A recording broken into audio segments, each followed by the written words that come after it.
시청자 여러분 안녕하세요. 아태민 경제TV입니다.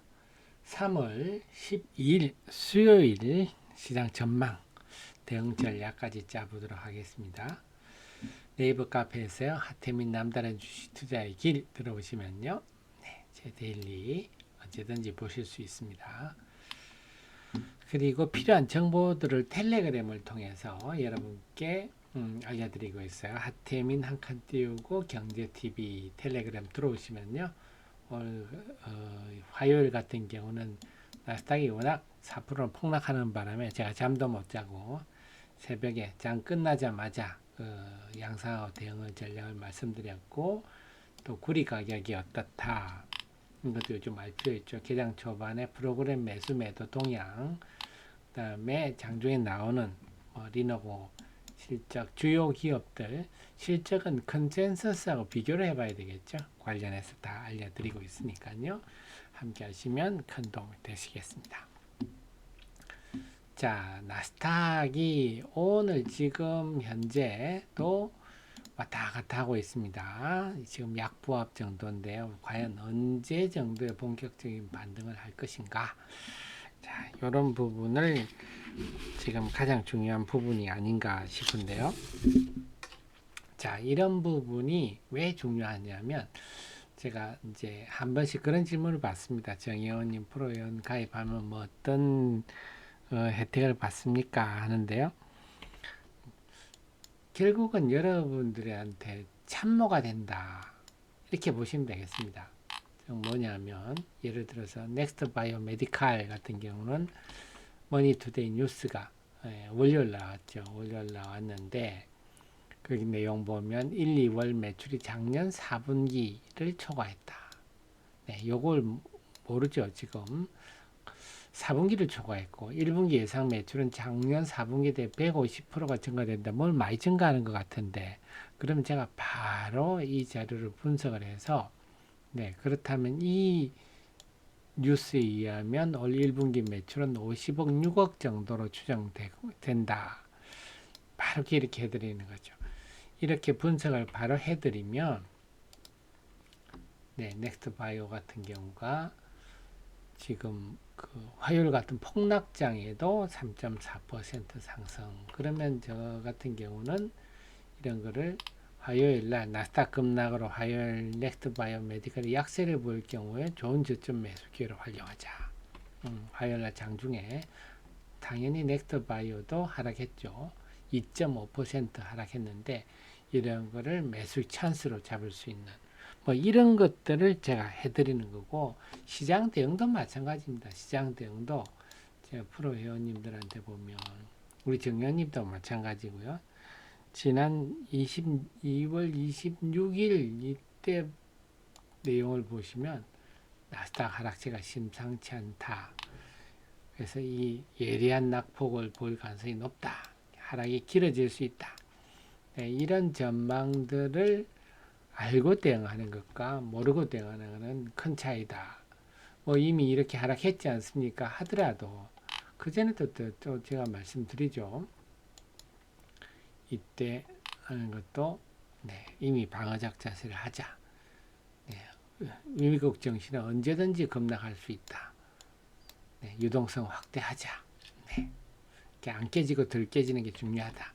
자, 이런 조언을 듣고 하는 것과 모르고 하는 것은 하늘과 땅 차이다. 다 아시겠죠? 자, 그런 맥락에서 여러분들의 또 특급 참모가 또 시장을 봐드리는데요. 그래서 월요일 나스닥 지수가 4% 굉장히 컸죠. 2년 만에 가장 큰 폭 하락인데요. 이러니까 코스닥 지수도 마이너스 2.2% 하락 출발했다가 제법 큰 양봉이 생겼네요. 이 말은 그동안 많이 묻다이가, 네, 많이 빠졌기 때문에 반등할 때가 됐다. 이런 의미가 봐야 되겠습니다. 그래서 지금 코스닥 시장 보면 제가 계속 하락 종목 1000개 이상을 기준으로 해서 말씀을 드리고 있는데요. 하락 종목이 벌써 2월 25일부터 3월 10일 동안 보면 벌써 몇 개입니까? 네, 하락 종목이 벌써 1000개 넘는 날이 7일이나 되네요. 7일. 와, 10일 중에 7일이면요. 작년 세 번 정도 있었어요. 이런 흐름이. 작년도 참 하반기가 안 좋은 장이었는데요.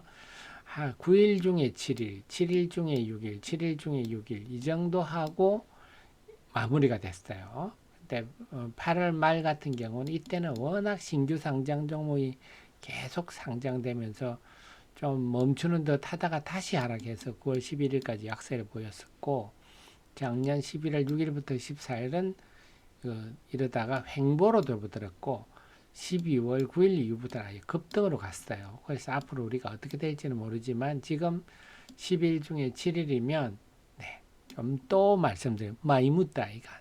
빠질 만큼 빠져서 지금은 반등을 좀 염두에 두는 그런 식입니다. 이렇게 반등을 하려면 어떻게 됩니까? 당연히 나스닥이 올라야죠. 나스닥의 하락이 이번 하락을 출발점이 됐다. 요날이죠. 요날 2.2% 하락하면서 제가 이 딱 하락할 때 느낌이 심상치 않다. 고 말씀드렸는데 이 느낌이란 게 지금 이 하락 원인은 다른 게 아니라 미국은 지금 엄청난 부정부패 청소가 일어나고 있어요. 그에 따른 불확실성으로 보셔야 됩니다. 경제적 요인보다는 사실 정치적 요인인데 이렇게 비교하려고 보니까 이거 하나뿐이네요. 지금 비교할 만한 게. 그래서 작년 7월하고 8월 이때 7월 11일부터 8월 5일 이 하락 국면과 비교해 보는 게 맞겠다. 그래서 해봤더니 작년 7월 17일부터 8월 5일까지 14거래일 동안 장중 저점을 하면 한 15%까지 빠졌었고요. 종가 기준하면 12.5% 정도 빠지고 그 다음에 어떻게 했다? 반등으로 돌았었죠. 반등이라보다 다시 재상승에 접어들었는데 저는 지금은 다시 재상승 가능성은 별로 없다고 봅니다. 저는 반등했다가 다시 빠지지 않겠느냐 이런 생각인데 어쨌거나 이 반등이 본다면 이번은 지금 종가 기준은 이미 12.5% 작년 7, 8월 흐름과 같네요. 그렇다면 역시 이것만 보더라도 나스닥도 반등은 임박했다. 이렇게 봐야 되겠습니다. 다만 좀 전에 말씀드렸듯이 지금은 경제적 요인에 의한 하락보다는 좀 상당히 정치적 요인으로 작용하고 있다. 말씀드렸지만 미국이 지금 그 민주당 정권 당시에 방만한 재정 운영도 있었고 또 만연한 관료주의로 인해서 지금 예산 낭비가 엄청나다. 그래서 일론 머스크의 도지에 의하면 지금 미국 예산의 한 7분의 1 정도는 절약할 수 있겠다. 이 말은 7분의 1이 이 엄청난 자금이 다 쓸데없는 데 쓰이고 있다. 이 말이죠. 그래서 이런 것들을 하니까 기존의 관료주의라든지 기존의 부패 카르텔들은 굉장히 저항을 하겠죠. 그러면서 지금 그에 따른 노이즈가 발생하고 있다. 하지만 미국 국민들은 지금 압도적 지지를 보내고 그렇죠. 납세자들이 내가 낸 세금 가지고 이 엉뚱한 짓을 했다. 이걸 밝혀지니까 화가 나죠. 그래서 지지를 바탕으로 계속 이런 일이 지속될 거라서 주식시장 입장에서는 이건 불확실성입니다. 그래서 언제든지 뭐가 툭툭 튀어나올 수 있다. 이런 것들인데요. 그래서 지금 반등이 어떻게 전개될지 예측할 수는 없으나 분명히 어느 정도인지는 모르겠으나 반등이 임박했다.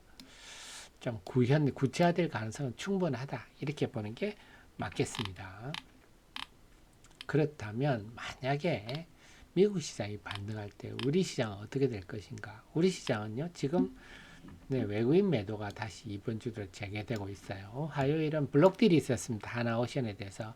그거 빼더라도 한 3,600억 매도니까 상당히 이번 주 들어서 외국인 매도가 다시 거세지고 있다. 근데 화요일은 연기금마저 순매도하니까 코스피가 당연 금방 1.3% 빠져버리죠.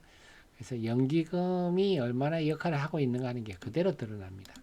코스닥은 지금 이 투신과 연기금의 순매도가 문제입니다. 그러니까 당연히 코스닥 지수도 계속 약세를 보일 수밖에 없고 하락 종목 수도 1000개를 넘나들 수밖에 없다. 그래 코스닥 시장은 연기금과 반등을 한다면 그때 연기금과 투신이 좀 거들어주면 세게 반등할 수 있고 지금의 태세를 유지를 하면 좀 반등도 허약할 수 있다. 그래서 반등 때 외국인과 유가증권 시장 외국인과 연기금, 코스닥은 연기금과 투신의 동향을 보면서 판단하는 게 맞는데, 자, 그런데 지금 조선주들이나 방산주들 흐름을 보면요, 조금 부담스럽습니다. 결국 미국 시장도 많이 오른 주식이 빠지는데요. 지금 현대중공업 같은 경우는 뭔가 좀 허약함이 느껴지죠. 이런 거는 조선주들도 그렇고 방산주도 마찬가지입니다.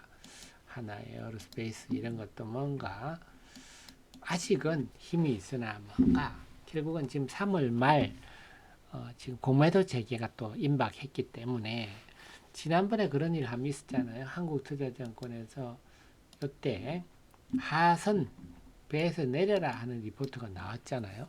또 이렇게 또 그동안의 꿈, 기대감, 미국 군함 뭐 이런 얘기 많이 나왔었는데요. 또 그런 꿈과 기대감이 또 허물어지면 또 빠질 수도 있는 거니까 좀 많이 미국도 그렇지만 많이 오른 종목은 우리가 좀 피하는 게 좋겠고 또 3월 말 공매도를 염두에 둘 때 대형주보다는 좀 중소형주가 유리하지 않겠느냐. 네, 그래서 보면 없는 살림에 화요일 기관들이 산 종목들을 보면 대체로 좀 중소형주가 많습니다. 기관이 좀 많이 산 종목들 보면 이런 것도 염두에 두실 필요가 있겠습니다. 또 여기 클리오 얘기가 나와서 그런데 클리오 같은 경우도 그러면 이제 정회원들은 또 어떤 혜택을 봅니까? 이런 질문을 또 하시는데 우리 정회원님한테는 보다 조금 제가 더 직접적으로 대응을 해드리고 있습니다. 그래서 화요일 같으면 네, 아침에 개장 초반에 요걸 보내드렸죠. 정의원님들 보면 개장 초반에 9시 3분에 개장하자마자 클리어가 1분기부터 실적 회복이 나타나고 있다. 그래서 단타를 노림직한 종목으로 클리어 말씀드렸는데 개장 초반에 좀 왔다 갔다 하다가 네, 오후장에 쭉 뻗었는데요. 이런 것들이죠. 조금 우리 정의원님들한테는 제가 좀 더 적극적으로 대응해드린다. 하지만 기본적으로 또 우리 프로연 정의원님이 아니시라도 제 자료들 보시고 리포트 보시면 충분히 잘 대응하실 수가 있습니다. 그래서 또 수익이 많이 나시면 그때 하셔도 늦지 않다. 그래서 제 방송 들으시고 제 리포트 읽어보시고 데일리 읽어보시고 하더라도 충분히 잘 대응할 수 있다. 힘내십시오. 자, 그러면요. 저는 목요일 정시전망으로 찾아뵙도록 하겠습니다. 고맙습니다.